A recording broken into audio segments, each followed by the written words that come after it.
Ngani zakwethu uhlelo kwesilivula ngamazwi athi stop being part of the problem but be part of the solution. Yekela ukuhlanganyela nalabo abeza nezinkinga okanye ukucindezela osesenkingeni, kodwa iza kuyena uzomnikeza isixazululo sokuthi uphuma kanjani enkingeni. Igama Sabela Mfokandabase, iDurban Network, le uhlelo luyingqayizivele, your favorite podcast sakazela ke khona eMasgrave enkabeni yeTheku la sikhona. Kanti namhlanje sizozingqumuza sizidla sizidedela odabeni oluthinta ke kakhulu iMadlanga Commission. Sophinde sithi kungena kancane nakwi ad hoc committee ehleli njengamanje eSouth Africa. Kanti ke angingedwa sinquphuza lezi ndaba, nginensiza uShem Mfokabuthelezi, upresident wePRM. Siyakubingelela nsizwa kethu. Siyabingelela Bhuti Jwaha, sibingelele nabasibukayo ke namhlanje. Siyanimema ukuthi nizolalela ngobuningi benu ngoba sifisa ukuthi masixoxe nanani ni comment futhi ukuze sikhule sizosizwa ama comment enu uma siwabuka ukuthi nithini. Uma nisigxeka ngokusakha ningasilimazi. Yes. Ningasidestroy. Siyabonga kakhulu. Perhaps let's start with this question. There were talks before the establishment of Madlanga Commission. Abanye bethi useqalile ku president ngama schemes akho kudla imali yabakhokhi bentela. Eyani le Madlanga izosiza ngani? Yiphi position yenu ngeMadlanga Commission as PRM?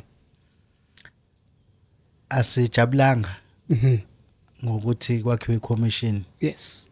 Ingabe kushushiswa abantu.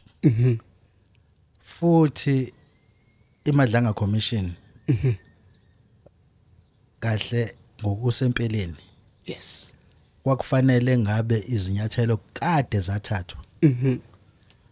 Ngo March 5. Yes. Ngelesikhathi uGeneral Nhlanhla Mkhwanazi eku portfolio committee eParliament. Yes. Echaza zonke lezi zinto ayichaza ngoJuly 6. Uhlalo weportfolio committee wangathatha inyathelo. Yes. iPortfolio committee yangayithatha inyathelo. iParliament langayithatha inyathelo. Yes. Kwakufanele kube khona ukulandelela lapho. Bathe mabe yakha iMadlanga Commission yakhe umongameli kahle. Yes. Ebukela phansi iParliament. Khumbula phela ukuthi ukhuluma uNhlanhla Mkhwanazi ngoJuly 6. Yes. iParliament bese liyayithatha into ayikhulumayo lithi akwakhiwe ad hoc committee. Yes. Ngalesikhathi umongameli ubaba Cyril Ramaphosa akekho. Uku-BRICS. Yes. Uma kushunqa intuthu ubona ukuthi kwasha ezweni. Yes. Kwakufanele ishiye iBRICS. Bese ethi lamula ngiyakushiya. Yes. Noma sekela mongameli woza uzohlala kuBRICS. Wayihlalela nje yazi yaphela iBRICS. Ngapha ukhulumile uNhlanhla Mkhwanazi izinto eziserious ezitshengisa khona ukuthi asinazwe. Kodwa uthi uhlale elizwe lapha kuBRICS. Ake sibuze lo mbuzo ukuthi wayikhuluma lento kwi-portfolio committee uGeneral Nhlanhla Mkhwanazi mhlambe yanganakeka ngokubuka kwakho ukuthi babuyise i-ad hoc committee neMadlanga ngesikhathi esifanayo. Ngabe ingcindezi le yaseyibonisa ukuthi sekufanele ba-act? Babecabanga ukuthi mhlambe uyadlala uGeneral Mkhwanazi. uCameron is guilty. Yes. Njengayo yonke iDA eguilty. Naye umama lo weDA okhishiwe. Yes. Uguilty. Ngoba uyazi uyahlala kulama committee lawa aseParliament. Yes. Ubuye futhi ekhulume izinto zomshosha phansi. Yeah. Ekhulume noma kanjani. Izinto zakwa intelligence. Angazi ukuthi bamsabini uIan Cameron. Badila noKhola Barnard yedwa. Khona laba be ad hoc committee. Yes. Bekufanele ngala sekathi kwakhiwe ad hoc committee bese kuthiwa hayo sibanibani nosibanibani abahlala ku portfolio committee abangabe ingxenye ngoba bachemile bacheme nokufihlela abantu base South Africa iqiniso bacheme nokuthi imbiko eshiwo uGeneral uNhlanhla Mkhwanazi ingaziwa abantu bonke yaziwe yilabo abalandela izinto Shenge kungaba isiphi isizathu esasingenza ukuthi bacindezele yonke lento yayishiwo uGeneral Nhlanhla Mkhwanazi isiphi isizathu sabo izathu ukuvikela iGNU at all costs hayi yonke indlela kufanele beyivikele iGNU yes ngokwabo lento ababeyisha abanye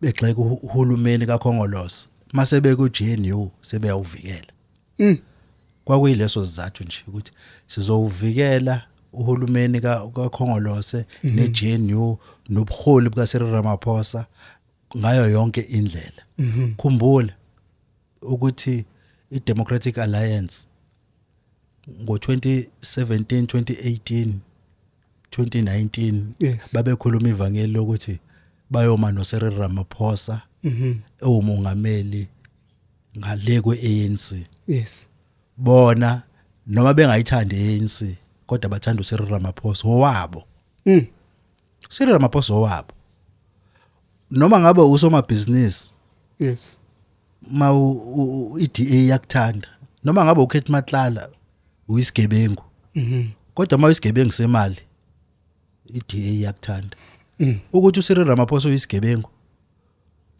semali bambuka yena bona njengosomabhizinisi thina sithi uCyril Ramaphosa akayena usomabhizinisi uCyril Ramaphosa akakaze bosomabhizinisi uyisigebengu ngoba nale mali yakhe ukuze ebe namabhiliyoni ebebhiliyone asiyazi yaqhamuka thina sasazothi uyazabalaza abanendaba ke ukuthi uphenywa abantu beDA banendaba ukuthi hawo wena kanti usebenza ngemali omnye wethu ngoba nabo bayazazi yes ukuthi le mali abanayo yokuxhaphaza abantu ubugebengu laba ababenzayo Okay, let us zoom into yona imadlanga.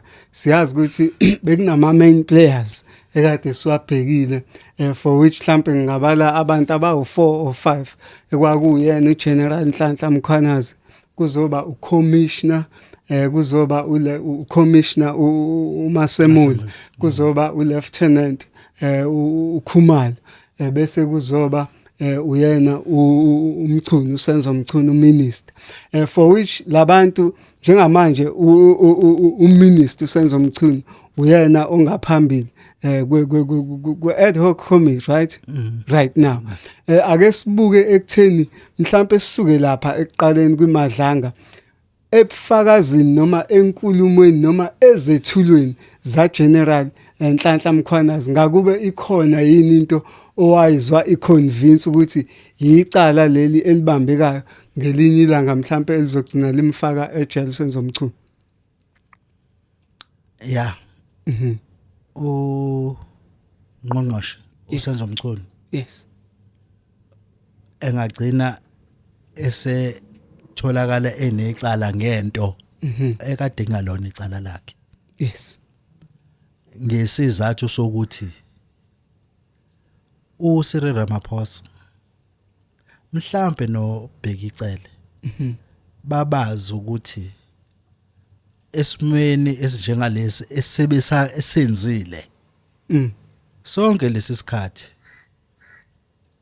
abafaka usenzomchunu ngoba sekukhona into ebakhathazayo ibona abaziyo kodwa lizozihlonza lona ngesikhathi uJehova athanda ngazo ngoba siyesizwe nje sithi ukuba usenzomchunu ubesho kusha abantu ukuba usenzomchunu wamphendula uNhlanhla Mkhwanazi ngasathi ethi kube khona umhlangano ukuxazulula inkinga ayibhekene nazo emndenini wakhe uNhlanhla Mkhwanazi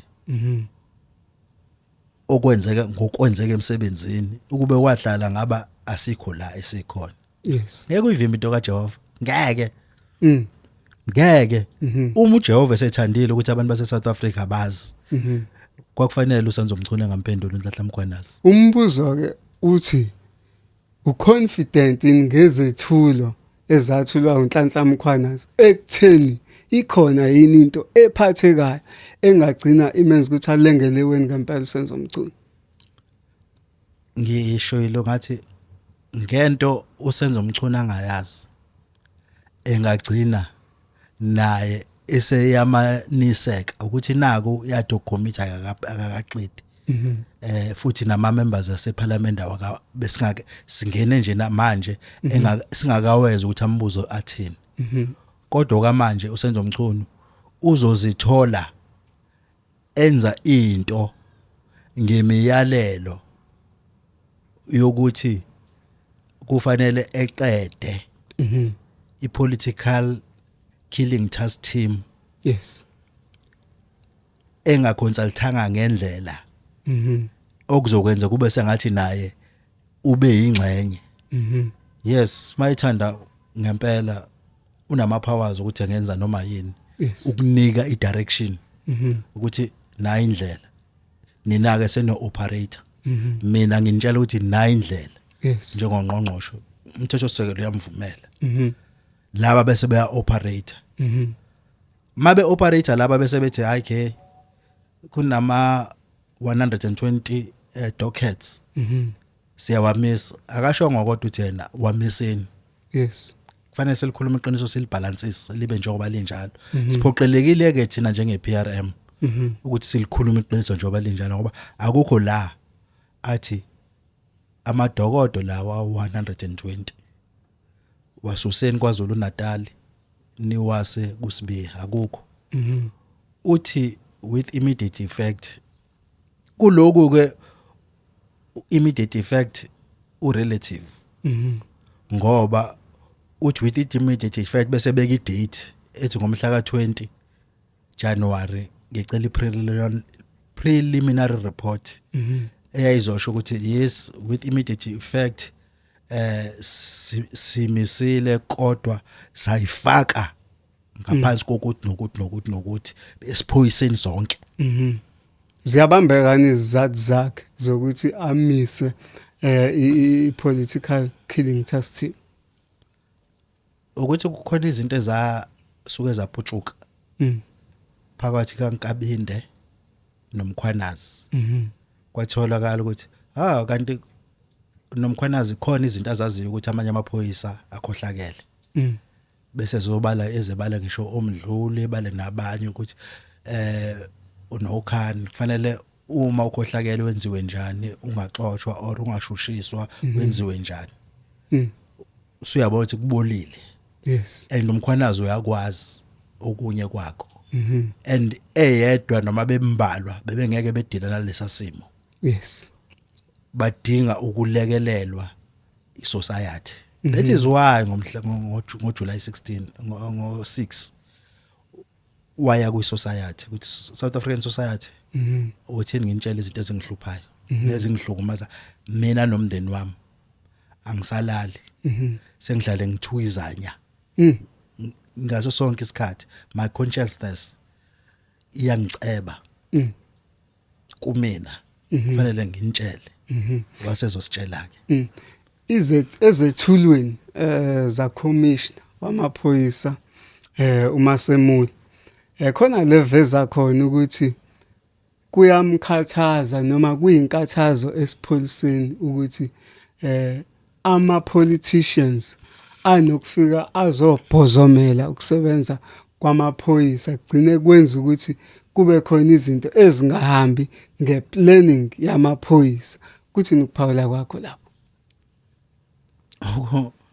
uhulumeni kaKhongolose bese ubuka la kufanele ngabe khona ucommissioner bebona ipolitician ifike ingabophi ifike yenza ipitch ihambe ifike ngabophi ingakho bese kukhona ubuthaka nokuzenzela kwe-civil servant ikakhulukazi amaphoyisa yes ngoba bese ecikekile ngokwethu CPRM sibuka ukuthi ezokuphepha zicikekile lo mbuso khona ngoba ama politicians angena ezefike nala ungafanele khona angena enze i-civil servant ingazi ukuthi ivukelane ekseni emsebenzini because ama politicians ayafika enza umsebenzi wabo egcineni bese ethi enzani ukuthi enza ama operation uthi wena hamba lapho wena hamba lapho wena hamba lapho usuye eqala wayokwenza operation wena ubheka icele suthi emva kwalokho hamba lapha wena hamba lapho hamba wenza ukuthi hamba ubophu bani hamba ubophu bani ungambophi usibani bani yes ima ngaloko letha la kufanele echaza usibe ubani wami instruct uthi thatha buyisa amadokodo kwaZulu Natal kube kusafanele kube khona abantu akufanele beboshwe kufanele leyo akayichazanga nama politicians laphana ku adocometer wabuzanga ngalendlela iyasijabulisa thina ukuthi ubani owak instructor ukuthi landa amadokodo or wawalandelana ezohlala ehhovisi kodwa khona lekuveza khona ukuthi kunophiko national olbhekelela anything that has to do with crimes and killing so ilona olwalikade ngathi lwaluyi last destination ekutheni ibheke iphumo eqhamuke ku political killing task team iyakwaZulu Natal so ngokusho kwakhe asuka lamadoko ezobhekwa ilophiko lolu njenganalo kuyilona eliphezulu ekutheni ligcine ukwenza iphumo bese bayawantshontsha amadokodo bengamtshela umkhwanazi because umkhwanazi is a commander yakwaZulu Natal bese bayawantshontsha ngoba kuze kube manje asazi ukuthi ahamba kanjani ngoba nomkhwanazi akazi so thatha ngokuthi ngoba akasichazelanga kusho ingoba akazi ukuthi azefike kuyena ashushumbiswe kanjani azafika kuyena uyabona le ndaba le yinde yes mhlawumbe nathi siqale phakathi bese bekufanele siqale einkulumeni ikaMalisela Tefo nasekuboshweni kaMalisela Tefo ecaleni lika Senzo Meyiwa obani abobopha phakathi enkantolo kufika ogeneral bezobopha hayi amaphoyisa nje ogeneral bezobopha uMalisela Tefo phambili kwecamera ukhona ijudge undermining ijudiciary bukela phansi uRamaphosa nje kwakufanele iqale lapho ke ukuthi no anikwazi ukwenza uhulumeni kube khona uhlaka olungekho independent yes njenge judiciary because ijudiciary fanele ibe independent awukwazi ukungena umuntu uzombopha enkantolo ekhuluma icala liceka nje kubulawe a national asset usenzo Meyiwa ningene niphazamise nje inkantolo chaza ukuthini ukuthi ayiphazanyiswe inkantolo ubani ofanele ngayo niphazamise nini ngoba nje no general yonke lento iqala la ingaka sivumelana nabamashayo bathi Cyril Ramaphosa must go not must fall must go must step down no must not step down must go must go mhlambe sephume nje la eSouth Africa mhlambe shenge nje ukuya kakhulu kuyena upresident uCyril ngoba phela yonke into as much as kunemadlanga commission kune ad hoc yonke into kodwa irotator ibuyele kuyena as a president izini lezi njengokuthi usupporta laba abamashayo bathi he must go sibonile nje ensukwini abanye behalapha Union Buildings yini le nawe eyenza ukuthi uthi he must go sekukuningi kakhulu usuka kubantu baseMarikana kuya kwiphalaphala ejika iphalaphala enza ibhenki ebesingalazi okubhenka khona yena yedwa uSofa Banka yena yedwa thina besingazi ukuthi awusofu uyaphenduka ibank kodwa wena ungaboshwa mase ube nje nemali e25,000 ayiqhubhe phansi kwaso ehlezi nje kwakhe endlini nje itholakala nje uthi hawu wena unemali engaphezulu ka25,000 yena kukhulunywa ngama-million. Mawukhuluma ngeMarikana ake sinikeze ilight umuntu mhlambe ongazi ukuthi kwenzakalani eMarikana. Ungena kanjani Cyril Ramaphosa odabeni lwaseMarikana? uCyril Ramaphosa wenza isikhahlamezi sokuthi akuthathwe uaction ngabasebenzi abafuna u12,500 abatelekile eLone Main London Mine kudefendwe izimayini ezila eSouth Africa eziphethwe eLondon obaleka Mbete nabo oCyril abanamashezi kuzona bese uRia Pierre noNathi Mthethwa ongasekho umphefumulo wakhe awuphumula ukukhuluma indaba la ukhona uJehova eze uthethelele kodwa uyichaza indaba umphefumulo wakhe isiphume imfihlo ziphume leliqiniso elikhishwe ku22nd floor alivuke ngoba iqiniso alifi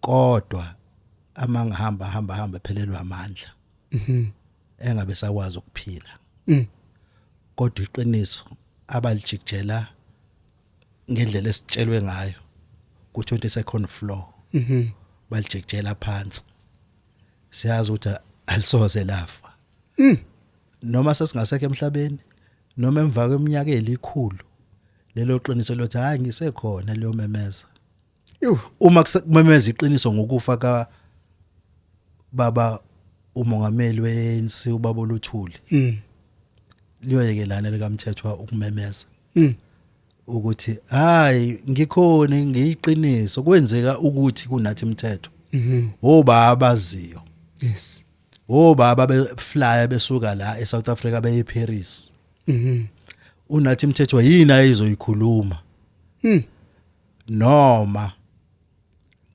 le group of 5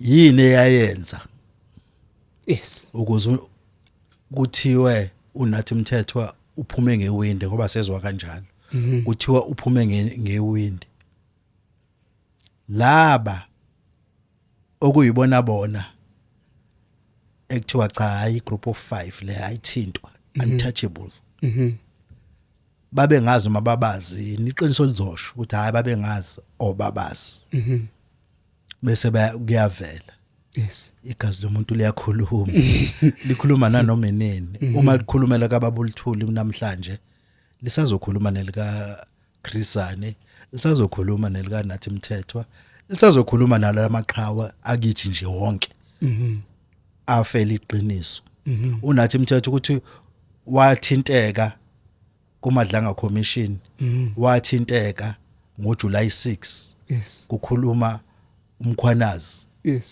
and beseyimisela ukuthi ngiyahlukana mina nalento I'm tired to be used and be abused sengifuna ukukhuluma once and for all ngidlule kulento ngifuna ukuphila impilo yami mangibuye eParis vele ngihlalelwe ukuthi babezom interviewer ephesheya noma babezombizela la bayazi bona bemadlanga babezomenza njani kodwa ke lonke iqiniso ayinalo laphuma ku22nd floor la ebhuke la yowela phansi ake siphele back kwi ad hoc committee njengamanje umchunu is before the committee namhlanje kuseni ubuziwe ukuthi uyamazi yini uKhethi Matlala wathi akamazi uKhethi Matlala kwase kuvela into ethi kanjani ungamazi ngoba eCape Town idina owalidla okanye ibreakfast owayidla yayikade ikhokhelwe uyena nje uMatlala. Asikho ke lapho kodwa umbuzo uthi uconfident kangakanani ekutheni uSenzo Mchunu uzolikhuluma iqiniso elizosiza iCommittee ukuthi ibe neziphumo ezikahle. uSenzo Mchunu uzosiza ANC. uSenzo Mchunu uzosiza uCyril Ramaphosa. Yes. uSenzo Mchunu ikheda yeANC. Akafuni ukuyeka. Yes. Kanti uthembakala uSenzo Mchunu. Kodwa ufuna ukuthembakala nala ongasafanele athembakale khona. Yes. Akafuni ukuthembakala kubantu base South Africa, ufuna ukuthembakala kuCyril Ramaphosa. Na kwiphalaphala wathembakala kuCyril Ramaphosa kufanele imbophe. Engeyedwa ke. Namaphoyisa nje siphoyisa sonke kwakufanele simbophe uCyril Ramaphosa. I-Reserve Bank yathembakala kuCyril Ramaphosa kunabantu base South Africa. Amabhange wonke athembakala kuCyril Ramaphosa. uSARS wathembakala kuCyril Ramaphosa. South Africans ahlupheka yawodwa. Yes. Angaza sayivotelelana eANC. uSenzo Mchunu uzokwenza konke okufanele ukwenze ukuthembakala kuyeANC noCyril Ramaphosa. Jeez. Bayazibona. Ba ama cadres. Ibona kuphela abama comrade, abanye abantu bathi ma comrade kodwa abawona ama comrade ngoba igama elithi comrade eli mawuzolufuna ukulazi ngempela. Bona ba ama comrade bese kuba khona ama comrade. Lawa amanye ke abahlali bebagejimisa ebavotela bayohlala lapha bona baba ama comrade bese kuba khona amanye ama comrade. Ama comrade nje. Kunezinkulumo ezikhona eziphinde zavela kuona ama evidence leaders bethi uKhethi Matlala kunembiko ethi ufanda uSenzo Mchunu ukuthi abe upresident njengoba sazi sonke ukuthi kunako ukuthi uyena umuntu ongase asucceed uCyril Ramaphosa kwiANC. Mambo uPhethi Matlala spiritually nje umbuko uPhethi Matlala uba uPhethi Matlala uvus Khethi Matlala uba uKhethi Matlala uyambona na ukuthi ubani lo uyambona na ukuthi akuyona into yokudlala la ngisho umbuko yabo uthi is more than imafia lo ya is more than icartel la hlezi khona ngiyazi ukuthi akaboshiwe njengezenye iziboshwa. Uyayibona ngisho nomama wakwakhe la eceleni kwakhe ukuthi yes laba abasenendaba nemali noma humele lo lokhuzana Maumele ushana ka Cyril abasenendaba nemali sebebona bakuyicontrol ingakho kuyohamba they are obsessed with power then money. Control abantu abafuna ukuba upresident sebe control abantu bona shuthi bona abadalwe ngegolide khona abantu abanegazi bona ba abanye abantu bona. Yes. Ubona nje nangendlela okukhonywa ngayo ufakazi mayikhuluma ukuthi wabulawa kanjani uSwart. Uvela uba uthi abanye abantu lapha khona abanye abantu abayisebenzi zokubulala abantu bebabulalela bona nabo kodwa beyabantu. Uthunye nje omunye umuntu.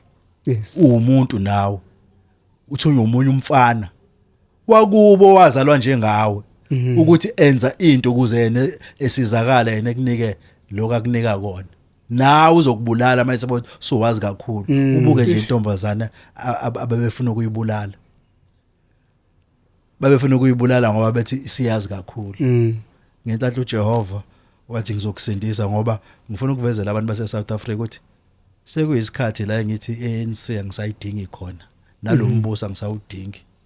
Abanye bayokhumbula ke ngisho encwadini khona inhlupheke ezili10. Yes. Asingaphathi thina iphathe abanikazi bazi ANC ezayiphethe abantu bakwaFaro kodwa zasingawahlukumeza ama-Israelites Mhm. sayihlukumeza ama-Egyptians, Yes. the Egyptian empire Mhm.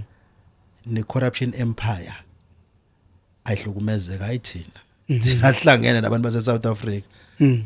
thina nje sikhuluma iqiniso njengoba linjalo sifuna ukuthi abantu bephinde beyithembe bona Mhm.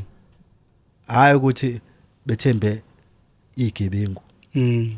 sasingazi ukuthi ukube sasazi ukuthi abantu abahlala exile sebefana nezilwane bahlala kakhulu ehlathini Mm.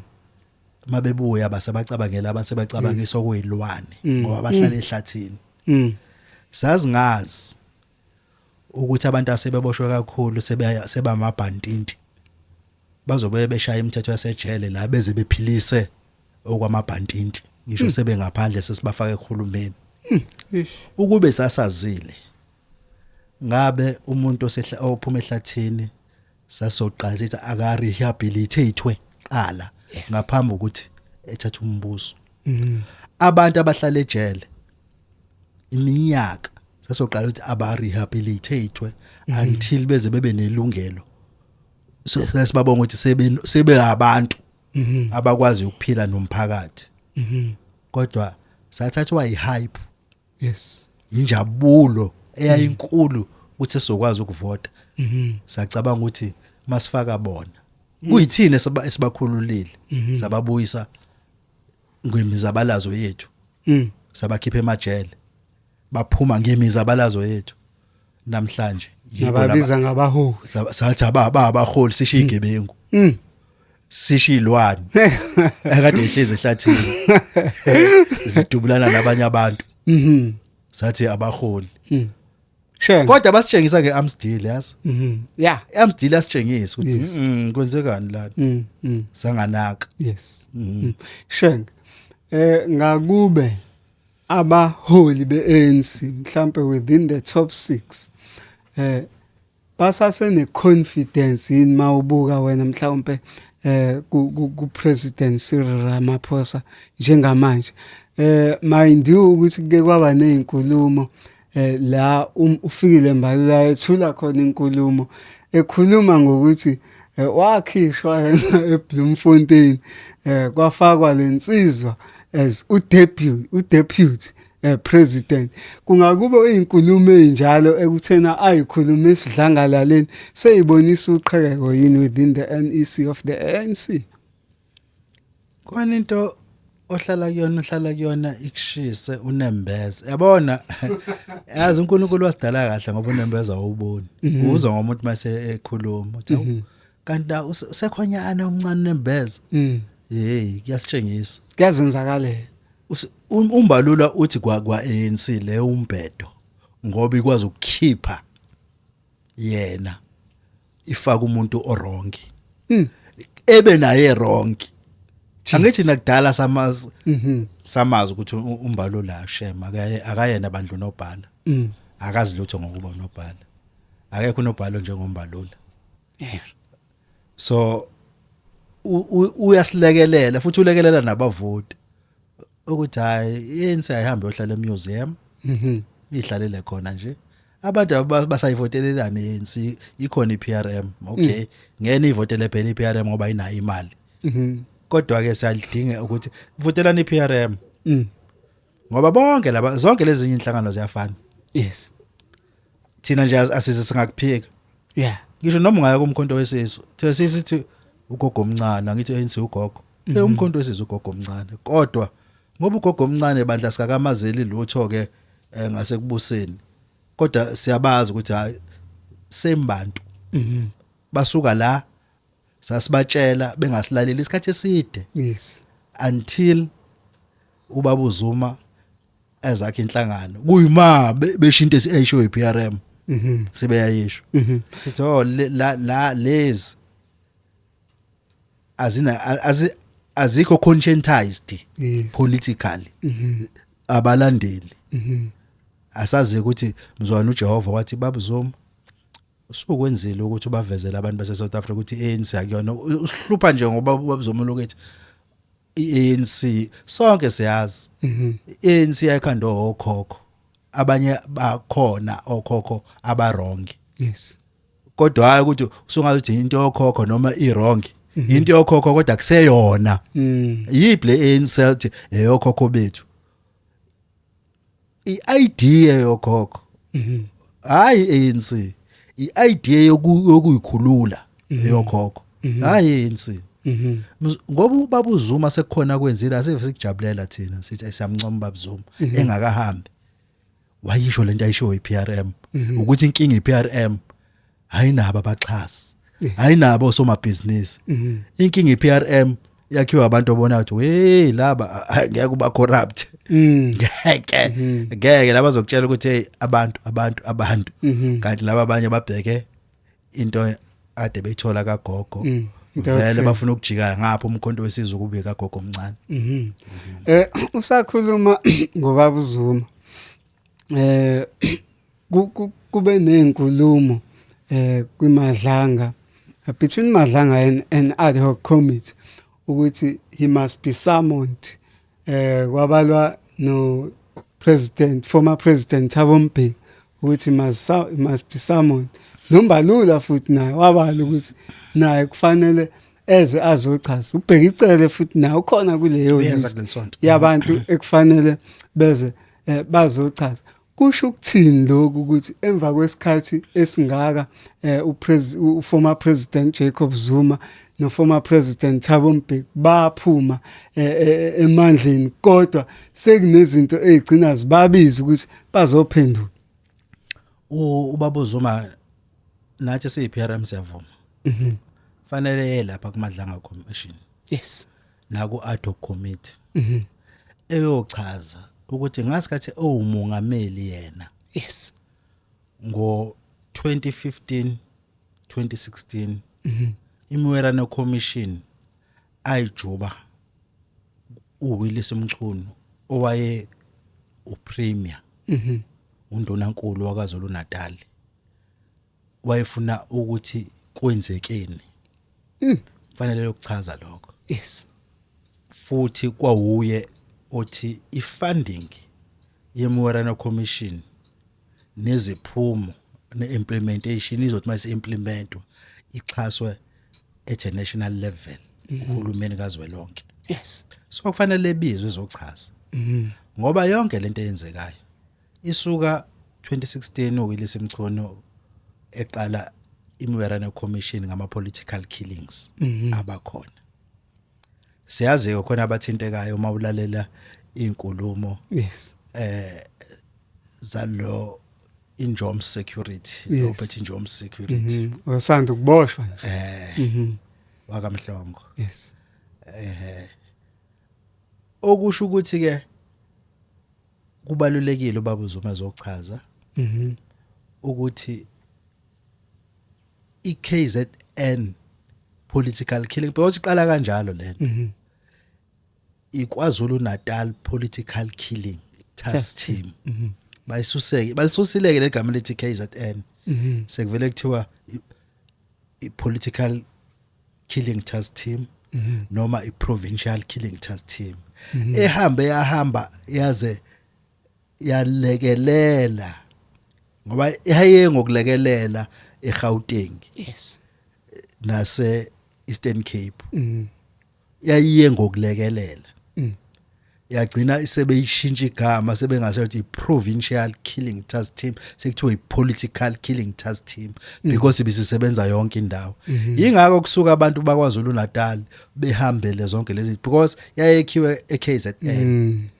siyamncoma ubaba uWillis Mchunu siyamncoma ubaba uJacob Zuma ngoba abantu bebephela sekuphela namakhosi nezinduna namakhansela kodwa akubona abantu akufanele bedefend kuphela siyamvumelana noSenzo Mchunu akona amakhansela kuphela kufanele levikele wonke umuntu umthetho osekela ukho lapho ukuthi kuyovikelwa amakhansela kuthiwa wonke umuntu kufanele levikelwe safety and security is for all not for councillors as long as umuntu ngakho ke kufanele vele ubaba uZuma yes ubaba uThabo Mbeki lo kaphuma ngo2008 angazi ukuthi ke yena yini azoyichaza ngaphandle makuzongena endabeni zokushushumbiswa kwama drugs.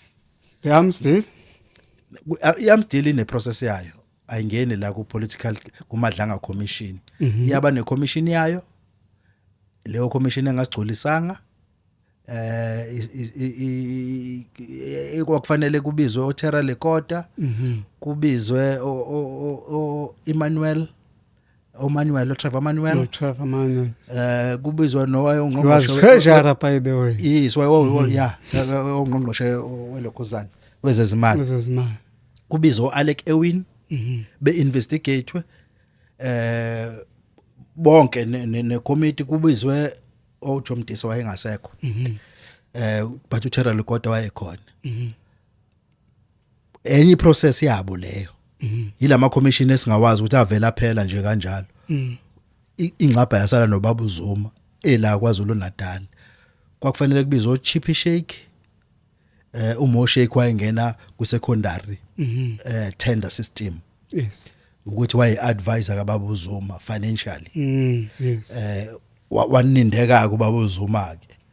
Kwangathi uBaba uZuma wayengxenye kodwa umuntu wayengxenye uChippy Shake umfowabo okuShapir Shake noMo Shake eku intelligence. Yabona ukuthi le genge yalezi sizwe zamandiya bayi network kanjani leyo nto bayibamba imilitary ngalendlela ne procurement uTerra Lekota wabakhona yilabo bantu kufanele bekhulume indaba ze-Amstel angazi ukuthi ubaba uThabo Mbeki ukuthi bamfaka kanjani really kodwa ubaba uZuma uyangena ngokuthi uye imiwerane commission eyenza iziphumo zokuthi kube khona iKZN. Sengikhohlwe noHalima Mhlanhla ngathi ubaliwe lapha. Ilist inabantu abaningi nje. Inabantu abaningi. uHalima Mhlanhla kufanele eyikhulumele okwakhe angifuni ukungena kokwakhe. Okubuye kuthinto foreign minister wase Iraq.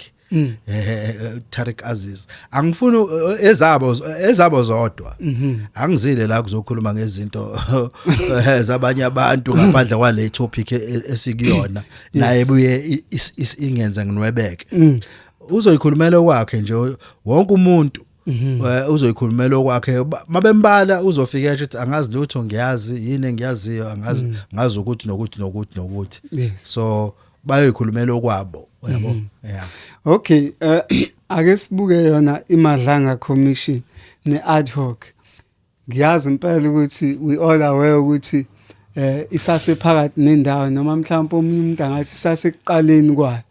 Kodwa mhlawumbe nina njengane PRM khona yini already izithelo engathi sengiqala ukuzibona mayelana nalama commission.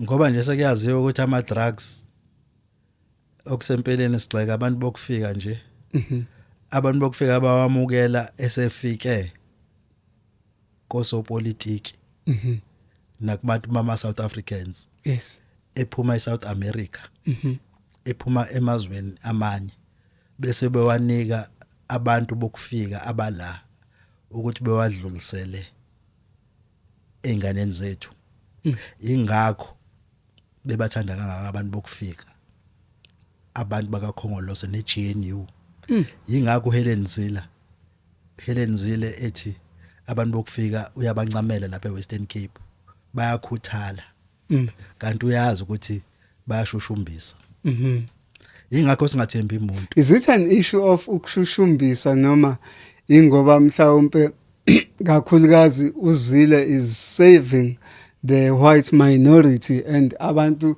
abasevayo ibona abadominator on the business world for which the aim of the business world is to make profit and abantu ekulula ukwenza ngabe profit abantu bokufika because abanazi inyonyane abanazi into eziningi abazidingayo konke kuhlangene ukuthi abanazi inyonyane nanokuthi basebenza ngoba bayazi ukuthi bagabe ngokuthi mase beyorenta nabalala khona vele ikhona imali yama drugs nanokuthi njengoba besebenza nje besebenzela imali encane ubala lo libona abacashile labazokwenza umsebenzi abawusebenzisana ngabo nongqongqoshe Yes. negebengu nama cartels lawa dayisa ama drugs amanye awaseboshiwe lokhu esibe nenhlanhla ubaba uMkhwanazi ugeneral wakuveza obengavezwa wakuveza uNhlanhla Mkhwanazi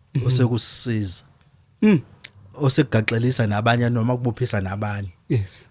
Thina kakhulukazi nje iloku kwama drugs nokuqeda isizwe nokwenza ukuthi mawuphuma la uthi uyojoin umlazi uyongena ngo highway uzofica iqwaba yabantu wathi undunankulu lo we government of provincial unity Thamintuli wathi uzobaqeda bayinqwaba lapho ukuqamba manga emdalanga bayinqwaba bagcwele lapha magnet abayimboza ngoplastic waya kanye akaphindanga hayi wasikhohlisa wathi uzobaqeda abantu bokufika akabaqedi. Yes. Kwayena uThamintuli kwayena nje igebengu zonke lezi kodwa ke bakhuluma kamnandi bandla bayakwazi ukukhuluma besho lezi zinto ezincane yabo lezi zinto ezincane amanzi nani lezi ezibulala isizwe hayi bafike bethi sika abeyeke umfice ehamba namaphoyisa efike ethi sika namaphoyisa emva kwaloko awusazi sekwenzekeni. Sheng ake si reflect nasentweni ezinhle noma eziwushintsho esizibonayo eJohannesburg izitrata zakhona idolobha lakhona we are all pretty aware ukuthi belinjani from Hillbrow, Durfontein, Carlton Center kushona go Marshall Town siyalazi belinjani, but later there are pictures that are trending on social network how clean the Joburg is. They have managed to get rid of illegal traders who are making that city to be so filthy. Kungathini ukuphawula kwakho la kulo nyawo abathe balithatha obani right now sibona umeya ukhona kulabantu abenza umasipala umetro ukhona uvisible siyawubona estradini let alone ukuthi obvious pressure is coming from certain civil movements such as your Dudula, your PA, your March and March. Kuthini ukuphawula kwakho? Uyazi ngeke la yabo la ngifike ngcolise mina bese kuphinda ngiyacleana bese ungicomela ukuthi hawu wazi wa cleana kahle ungishayela izandla bengicoliselani ukuze ibe nje eJohannesburg obani ukuze ngeke ngibayezwa nje sebenze sivala amapotolo operation sivala amapotolo ama-potholes ubani owenza ukuthi kube khona amapotolo ngoba thina njoba ngihamba ngemoto nje ngikhokhela njalo imoto yami ngonyaka njalo ukuthi i-road maintenance ayenziwe. Yes. Bona ufike walibulala idolobha wonke amadolobha abulawe yigebengu ephuma ehlathini yigebengu ephuma ejele nabalandeli baso nami ngake ngalandela ngashiya ngayeka ngangikhansela mina ngayeka ngathi I resign voluntarily ngathi ngisayifuni lento ngoba khona izinto engangiyibonga ukuthi angikwazi ukuphila ngamanga ngcono ngiyeke. Yes. Ngayeka angikwazi ke ukuthi ngifike ngibulale into mase ngiciciyela ngiyilungisa sengiyilungise bese kuthiwa hey uyambona uhulumeni kodwa uyo ibulele ulungisa into yena asesaba ipressure yama civil movements nomphakathi no operation Dudula no March and March no PRM abayikhombayo beyikhuluma ngayo useyayilungisa vele bengafanele yenza kwangafanele akufanele kube namanje abantu base South Africa bayahlupheka. Yes. Akufanele kube namanje abantu base South Africa babangisana nabantu bokufika kudayisa ngama permit.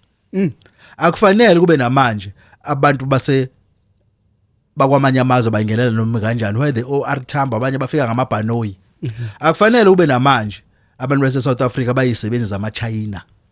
Akufanele kube namanje abantu base South Africa basabanga indaba ukuthi iBEE iDA thini ngaya ithini fanele abantu base South Africa basanendaba nalento ekuthiwa iBEE abasayidefend but for the past 30 years or 31 years sesila isikhona athi ngikutshela amandeya 1948 athatha umbuso sengithi amandeya abelungu. Yes.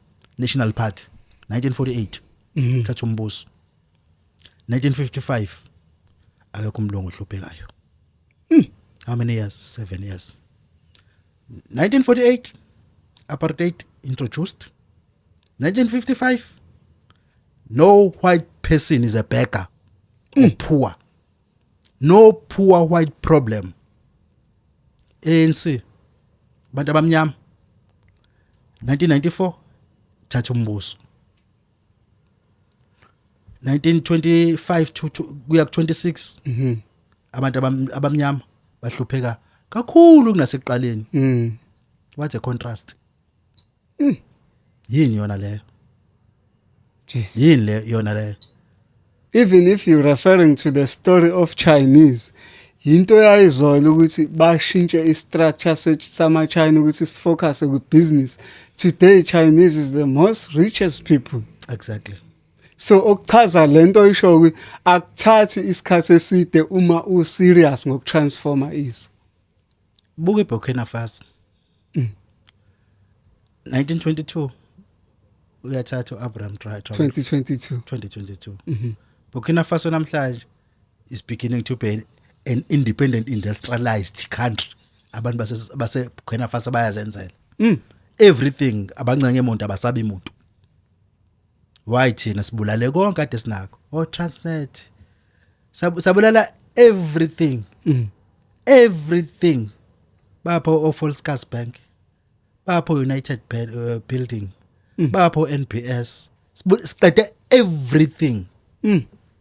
Igebengu ephuma ejele igebengu ezilwane ephuma ehlathini esithembele lipithala boliqatoba uzwele Mkhize ade upremier akaye lapha kumadlanga commission bayi bengambezi yani akaye phela ade upremier Hilpisamo sazobuya lapha akaye bo everybody yabona lana izwe lethu phela akulone labo bona bacathi labo iPAC iqinisile izwe lethu eMafrika izwe lethu izwe leli yes hayi Africa ke enye into le continent sibe siyikhuluma leyo nto ngibona upresident weOperation Dedule ekuhlule kokuphendula ukuthi yini frontline state Nkosi yami how Nkosi yami yini frontline state asaba understand ukuthi state yini amachaza ukucabanga nama frontline states lamazwe ku frontline uhlule hawu balo ke shona le hawu shem bandla kodwa ke ngesaza uzolena but is committed asifanele sidoubt commitment yakhe even though naye kushiwa izinto ezithize kodwa ke commitment yakhe nokuthanda abantu base South Africa akumenza ukuthi mayehlule leyo one answer then bese sithi usonile akunanga ukuhlulwa yilo mbuzo wanga understand ukuthi yini ama frontline states yabo because usesemncane I don't think that was even supposed to make a huge discussion. Yes. She's a black woman. So we can't, I mean, like umuntu manje sekufanele simjudge ngokuthi uhlulwe igama lesilungu. It's a native language. It's a, I mean, an imported language. Ilabantu begugurahundi. Ilabantu begugurahundi abagcwele igazi lama Zimbabweans. Uyayazi igugurahundi. Yes, the massacre. Ibona basizakala ngoba vele uma umuntu omnyama nje ezophumelela bambulala Angithi we know what is happening bezonda abantu bakwaZulu Natal kakhulukazi the Khumalozi hayi futhi baseKwaZulu Natal because umzilikazi uhamba nabo bonke abantu ezoyoshona eNorth West ehamba eshona eGauteng eshona le ehamba nabo bonke abantu ezoyofika laphana ehlangana nabathu eZimbabwe yabo ingakho wathi nabathwa nina mina ngumthwakazi usho umthwa omkhulu bazonda leyo nto ke yibo laba bazonda ama South Africans kodwa bangumsindo la bajabula beshaya bafana abafani benza ibafana afani ngaqualify baba uthi hayi gogora hundi yajabula hayi kuze ube namhlanje basajabulela leyo nto mina abangijabulisi kufanele behambe bolungisa iAfrica mabeyithanda iAfrica abalungisa eZimbabwe abalungisa everything eyenzekayo nje emazweni abo yeah Shenge siyabonga ngesikhathi sakho siyabonga nathi sazokubiza sazoba khona lekhaya hayi sekhaya angivele ngibe citizen angivele ngibe citizen Ganza kwethu sivala kanjalo ke uhlelo lwayo iDurban Network igama ke Usabel Umfokandabase and I am your host sivala kanjalo ihlelo lwingqayizi vele labekade sihleli khona noShenge ubuthelezi upresident wePRM siyabonga ngesikhathi enthena sipha sona ngamagama okuvala nje sithi abake babonana bayophinde babonana thank you